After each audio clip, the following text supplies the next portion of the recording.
Korean ড্রামার fan অথচ ডেসেন্ডেন্টস of the sun ড্রামাটির নাম শোনেননি এমন মানুষ খুঁজে পাওয়া দুষ্কর। দুর্দান্ত গল্প আর সং জং কি এবং সং কিওর চরিত্রের অবিশ্বাস্য রসায়নের মাধ্যমে দর্শকদের মনে জায়গা করে নিয়েছে ড্রামাটি। এবার এই ড্রামার ভক্তদের জন্য সুখবর নিয়ে এলেন জনপ্রিয় অভিনেত্রী রাফিয়াত রশিদ মিথিলা।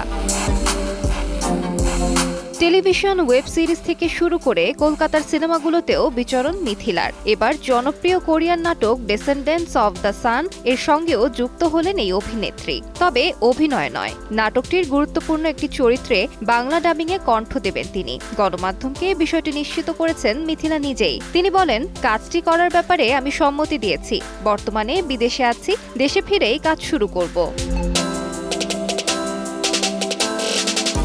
খালিদ হোসেন অভি ড্রামাটির বাংলা ডাবিংয়ের দায়িত্ব নিয়েছেন। এর আগে reply 1988, legend of the blue সির মতো কোরিয়ান ড্রামাগুলোর বাংলা ডাবিং প্রযোজনা করেছেন। এ ব্যাপারে অভি জানান, ডটসের সঙ্গে রয়েছেন মিথিলা। ডেসেন্ডেন্টস অব দ্য সানের বহুল প্রত্যাশিত বাংলা ডাবে উগ্র এবং শক্তিশালী ডক্টর ইউন মিয়ং জুর চরিত্রে কণ্ঠ দেবেন তিনি। আলিশা ইসলাম, সময় সংবাদ।